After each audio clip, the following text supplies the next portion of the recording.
Nicolas Hulot se félicite des efforts déployés sur notre territoire en faveur de la qualité de l'air. Le ministre d'État à la transition écologique est venu rendre publiques les feuilles de route destinées à lutter contre la pollution de l'air. Mais qu'est-ce qui fait courir les Isérois? Nos pentes, nos forêts, nos massifs sont pris d'assaut par des coureurs insatiables. On vous parle du boom des trails. Enfin, le petit point qui pourra tout changer. Le FCG Rugby doit le décrocher dimanche à Angoulême pour offrir un quart de finale à domicile à ses supporters. Bonsoir à tous, bienvenue dans votre JT de ce vendredi 13 avril 2018. La lutte contre la pollution de l'air est l'affaire de tous. Nicolas Hulot s'engage à faire respecter et à renforcer les mesures. Le ministre d'État à la transition écologique l'a déclaré à Grenoble, où il a rendu une visite dédiée à la qualité de l'air, rendant public à cette occasion les feuilles de route sur la qualité de l'air élaborées par les préfets de région avec les acteurs locaux. Nicolas Hulot s'est félicité des dispositifs et des efforts déployés sur notre territoire, comme ici, sur le site de la Presqu'île, où la chaudière au fioul va être remplacée par une centrale 100% bois. Le ministre se réjouit de ces initiatives et veut faire connaître les aides pour les mettre en place. Écoutez-le au micro de Julie Ségala. Ce qu'il faut que chacun comprenne, c'est qu'entre les aides des collectivités, les aides de l'État, qui sont souvent sous-utilisées. Moi, je viens d'envoyer plusieurs millions de chèques énergie. Il y a des gens qui ne savent même pas qu'ils vont les recevoir. On a des possibilités de primes de la conversion pour changer son vieux véhicule qui peuvent aller jusqu'à 1000, 2000, 2500, même 6000 pour une voiture électrique, qui ne sont sous-utilisées. Maintenant, les collectivités, les territoires et notamment les 14 zones qui ont été pointées du doigt par le Conseil d'État et par la Commission européenne se sont mis en ordre de marche. L'État prend aussi ses responsabilités. Ce sujet, je le rappelle, c'est un sujet de santé publique. Donc ce que nous faisons tous ensemble là, c'est d'essayer de faire gagner des mois, des années d'espérance de vie. C'est génial. Voilà. Mais pour ça, il faut donner des issues favorables aux citoyens. Il ne faut pas les mettre dans des impasses. Donc il faut qu'on ait un échange de bonnes pratiques, qu'on évalue ce qui fonctionne, ce qui ne fonctionne pas, qu'on laisse un tout petit peu autant de temps au dispositif pour voir si ça marche. Aujourd'hui sonne, je pense, enfin un plan d'action à la hauteur des enjeux, et Grenoble et l'Isère, me semble-t-il, ont pris leur part de contribution et je voulais les féliciter.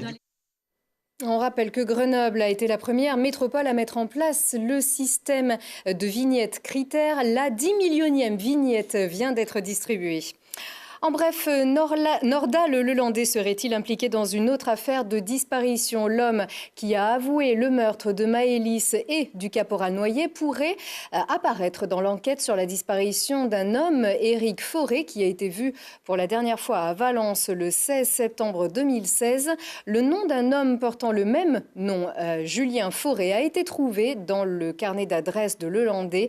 Les enquêteurs ignorent quel serait le lien entre Julien et Éric Fauré. Batman contre Superman et Dragon Ball contre Marty McFly. Les super-héros et super-machines sont bientôt de retour à Grenoble les 5 et 6 mai prochains.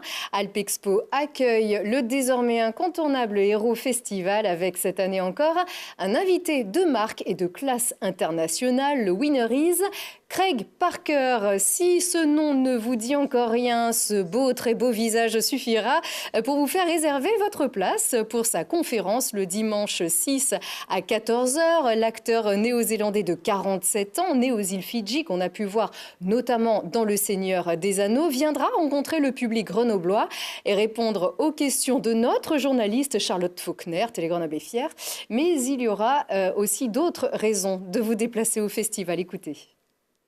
Alors toujours des nouveautés, parce que nous c'est ça qui nous amuse aussi, c'est de raconter une histoire toujours un peu différente chaque année. Donc on a déjà 12 000 m² d'exposition cette année contre 8 000 l'année dernière. On retrouve toujours bien sûr nos quatre univers et toujours des animations, de nouvelles animations, de nouveaux invités, avec plus de 20 auteurs invités sur nos 3 artistes allés, chez Momy, chez Glénat et puis notre artiste allé. Et puis des comédiens de doublage. Alors encore quelques noms qui vont sortir. Il y aura encore pas mal d'annonces dans les jours et les semaines à venir. Et puis on a eu le plaisir d'annoncer aujourd'hui notre invité d'honneur qui est donc Craig Parker, un néo-zélandais qui vit à Los Angeles et qui va traverser l'Atlantique pour venir rencontrer les Grenoblois et qui est plus connu, je pense, sous les traits d'Aldir, un elfe dans Le Seigneur des Anneaux. Absolument. Et si, comme moi et mes collègues féminines, vous voulez prendre votre petit déjeuner avec Craig Parker et obtenir une dédicace et une photo, il vous en coûtera 57 €. Elles n'ont rien coûté, ces drôles de petites voitures. Grâce à un élan de générosité, les forains de la foire des Rameaux se sont associés à la société Medialp pour faire un beau cadeau aux enfants hospitalisés à l'hôpital Couple Enfants de Grenoble. 2 voitures, une rose et une noire, véritables répliques de marque que nous tairons, permettront désormais aux enfants de se déplacer en s'amusant dans les couloirs de l'hôpital pour se rendre aux soins, par exemple, ou au bloc opératoire avec beaucoup moins de stress. Les enfants peuvent les piloter ou alors une télécommande peut remplacer la conduite manuelle. Le printemps semble enfin s'installer. C'est tant mieux pour les sportifs adeptes des activités de plein air et de pleine nature. On se bouscule déjà sur nos sentiers. Les coureurs sont de plus en plus nombreux chaque année vers nos massifs. Y aurait-il un boom du trail? Notre Joe Guerrano, Mathias Araez a enquêté. Chausser les baskets et partir pour 15, 50, voire plus de 100 km vous a-t-il déjà traversé l'esprit? Véritable phénomène grandissant année après année, le trail fait de plus en plus d'adeptes. Moi, je crois qu'il y a un phénomène de mode et puis il faut reconnaître qu'il y a des très grosses épreuves autour de Chamonix et puis maintenant autour de Grenoble avec l'échappée belle et avec l'UT4M, avec les passerelles du Monténard. Ce sont des très belles épreuves avec des champions hors normes. Hein, tout le monde connaît François Daen, Kylian Jornet, etc. Et du coup, c'est cette mode sur laquelle on est en train de surfer. Course engagée dans le milieu naturel, le trail peut aussi bien être pratiqué en forêt que dans le désert qu'en montagne. La discipline qui compte des milliers d'adhérents en France a trouvé en Isère une terre d'accueil. C'est plus facile d'organiser des trails ici qu'à Paris, bien évidemment. Quoiqu'à Paris, le week-end dernier, il y avait les côte-rails où ils essaient de trouver des endroits où ça monte, il y a des escaliers. Mais oui, ici, on voit bien la Bastille à côté.